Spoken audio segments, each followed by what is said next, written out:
Assalamualaikum warahmatullahi wabarakatuh. Kami dari Pendidikan Nonformal Universitas Bengkulu dengan mata kuliah Perencanaan Program PNF. Saya Ayu Dalereva dan Nani Ade Putri dari kelas 4A. Materi yang akan dibahas yaitu tentang budidaya bebek petelur atau pedaging untuk warga belajar program paket C Sungai Lemau Benteng Bengkulu.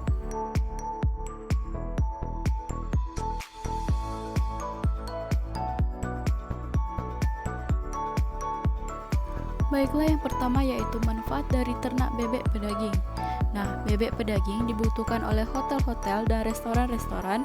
Bebek dianggap sebagai produk yang lezat di berbagai tempat. Bebek memiliki bulu halus yang biasa disebut down feathers. Bulu-bulu halus ini dapat dimanfaatkan untuk pengisi bantal, bed cover, dan berbagai macam dan jenis pakaian musim dingin. Nah, sedangkan manfaat mengkonsumsi daging bebek yaitu yang pertama, meningkatkan daya tahan tubuh. Kedua, menjaga kesehatan tulang. Ketiga, menyehatkan jantung. Keempat, mendukung kesehatan kelenjar tiroid. Dan selanjutnya, sebagai sumber energi. Yang keenam, memperbaiki jaringan tubuh yang rusak. Nah, di sini kita bisa mengetahui manfaat mengkonsumsi daging bebek itu sangat banyak sekali. Yang kedua yaitu keuntungan berternak bebek. Pertama yaitu langkah membudidayakan bebek pedaging atau petelur itu lebih mudah. Yang kedua, masa perkembangan bebek pedaging lebih cepat yaitu hanya 40 hari. Yang ketiga, pemasaran hasil panen bebek pedaging lebih mudah karena permintaan pasar yang akan selalu ada. Yang terakhir yaitu bagian lain dari bebek pedaging masih bisa dijual, yaitu seperti bulu untuk kerajinan tangan dan kotorannya untuk pupuk atau pakan lele. Yang ketiga yaitu pemilihan bibit bebek. Nah, yang pertama bobot kurang lebih dari 38-40 gram. Yang kedua berbulu bagus dan kering. Ketiga, kedua matanya terbuka atau melek. Anak itik atau bebek bergerak lincah. Yang kelima, pusarnya telah kering serta duburnya bersih. Nah, yang terakhir tidak ada cacat pada kaki atau pengkor. Yang keempat yaitu peralatan beternak bebek. Nah, peralatan yang dibutuhkan yaitu 1 termometer untuk memantau suhu kandang, 2 sekop atau sapu untuk membersihkan kandang, ketiga lampu minyak atau lampu listrik sebagai sumber panas dan penerangan, yang keempat keranjang untuk mengangkut telur, yang kelima alat-alat pertukangan untuk membuat atau memperbaiki kandang dan sarana perlengkapan lain. Yang kelima yaitu pemilihan lokasi beternak bebek. Nah, yang pertama lokasi cukup jauh dari suara gaduh. Yang kedua lokasi kandang juga tidak terlalu dekat dengan pemukiman. Yang ketiga lokasi kandang sebaiknya dipilih yang sejuk dan tidak terkena langsung sinar matahari. Yang keempat ketersediaan sumber air sangat mendukung. Dan yang terakhir ketersediaan sumber pakan alami dari sisa-sisa panen padi. Nah, yang keenam yaitu cara pemeliharaan bebek. Cara pemeliharaan bebek. Yang pertama yaitu sanitasi dan tindakan preventif. Sanitasi kandang mutlak diperlukan dalam pemeliharaan itik atau bebek, dan tindakan preventif atau pencegahan penyakit perlu diperhatikan sejak dini untuk mewaspadai timbulnya penyakit. Nah, yang kedua yaitu pengontrol penyakit. Dilakukan setiap saat dan secara hati-hati serta menyeluruh, cacat dan tangani secara serius bila ada tanda-tanda kurang sehat pada itik. Yang ketujuh yaitu pakan bebek. Pemberian pakan bebek terbagi dalam 3 fase yaitu 1. Fase starter dari umur 0 sampai 8 minggu. Yang kedua fase grower dari umur 8 sampai 18 minggu. Yang ketiga fase layar umur 18 sampai 27 minggu. Nah, pakan ketiga fase tersebut berupa pakan jadi dari pabrik dengan kode masing-masing fase.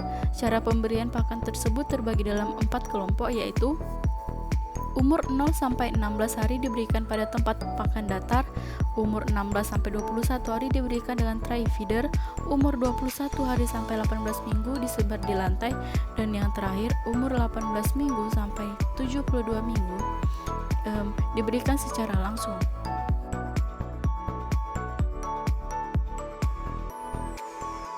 Nah, yang selanjutnya itu cara berternak bebek.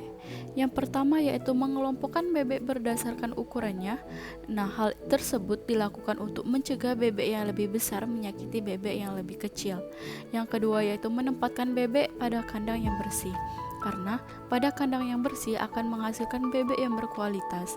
Yang ketiga, membersihkan kandang bebek secara rutin agar terhindar dari hama dan penyakit bebek. Yang keempat, memastikan bahwa bebek tidak kekurangan makanan dan minuman. Hal itu sangat penting karena jika bebek tersebut kekurangan makanan dan minuman, maka tidak akan menghasilkan bebek petelur dan pedaging yang berkualitas. Nah, yang kelima yaitu mengobati bebek jika terkena penyakit. Hal tersebut harus cepat dilakukan. Jika ada bebek yang terkena penyakit, harus cepat diobati agar dapat menyelamatkan bebek tersebut dari penyakit atau hama yang menyerang.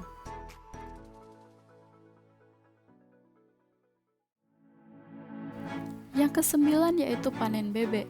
Hasil utamanya yaitu usaha ternak bebek petelur adalah telur bebek dan bebek pedaging adalah daging bebek yang sehat dan berkualitas. Tentunya mendapatkan daging yang sehat dan berkualitas itu ada tahap-tahapnya. Misalnya seperti memberi pakan yang baik dan benar, pemeliharaan hama dan penyakit, dan selalu membersihkan kandang bebek dan pastikan bebek tersebut bersih dan nyaman. Hasil tambahannya yaitu panen tambah berupa induk afkir, bebek jantan sebagai ternak daging, dan kotoran ternak sebagai pupuk tanaman yang berharga.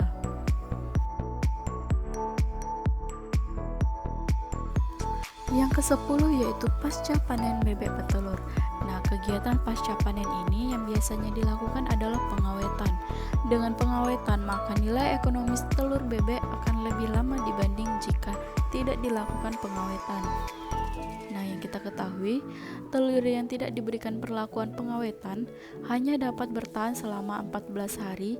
Jika disimpan pada temperatur ruangan bahkan akan segera membusuk. Nah, jadi setelah panen, maka terjadilah pasca panen dalam bebek petelur. Hal ini sangat menguntungkan karena mendapatkan telur bebek yang berkualitas dan bermutu. Nah, telur bebek yang berkualitas tersebut dapat dijual di pasaran sehingga meningkatkan taraf ekonomi pembudidayaan bebek petelur tersebut.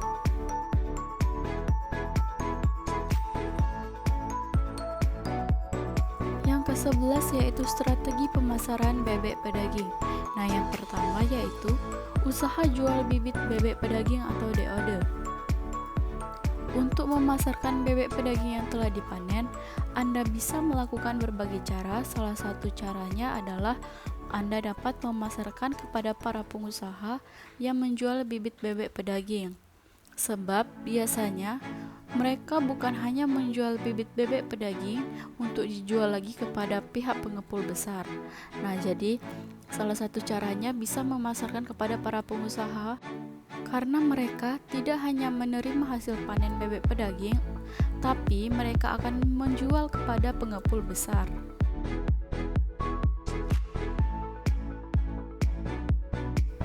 Nah, yang kedua yaitu mengadakan kerjasama dengan pihak restoran, supermarket, warung makan, dan warteg. Berbagai restoran, warung makan dan warteg, supermarket, dan rumah makan sangat mudah kita jumpai di berbagai sudut kota. Dalam satu wilayah, Anda bisa mendapatkan beberapa gerai restoran ataupun warteg. Ini merupakan salah satu tempat pemasaran atau market bebek potong yang bagus bagi usaha ternak bebek pedaging dan telur bebek. Sebab kebutuhan restoran, rumah makan, warteg maupun hotel sangat besar terhadap daging bebek untuk dijadikan olahan makanan yang enak dan lezat, yang pastinya disukai konsumen.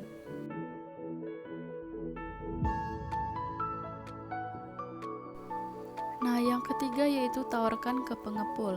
Tempat yang paling mudah untuk memasarkan hasil panen bebek pedaging adalah pihak pengepul.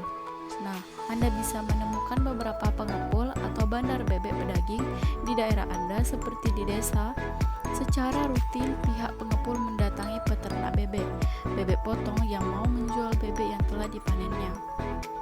Nah, jadi pengepul tersebut sering mendatangi budidaya bebek petelur atau budidaya bebek potong yang mau menjual bebek yang telah dipanennya ataupun telur bebek yang sudah dipanennya.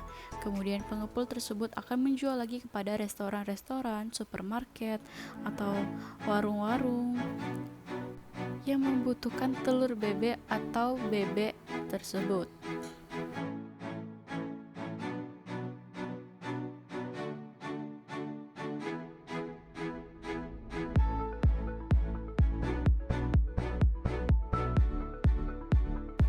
Nah, yang keempat yaitu memasarkan secara online. Anda bisa menjual bebek pedaging yang telah dipanen di toko online, forum, marketplace, dan blog. Mangsa pasar yang dituju adalah konsumen langsung yang membutuhkan daging bebek untuk dikonsumsi. Cara memasarkan bebek potong secara online melalui Bukalapak, Tokopedia, Shopee, Lazada, OLX, dan lain-lain, yang tentu telah terbukti efektif dengan pangsa pasar yang luas dari berbagai daerah di Indonesia. Anda juga bisa membuat toko online untuk menjualnya. Dengan kemajuan teknologi atau iptek, kita bisa memasarkan secara online dengan sangat mudah dan lebih efektif. Baiklah teman-teman, itulah tadi materi tentang budidaya bebek petelur atau pedaging. Saya ucapkan terima kasih. Wassalamualaikum warahmatullahi wabarakatuh.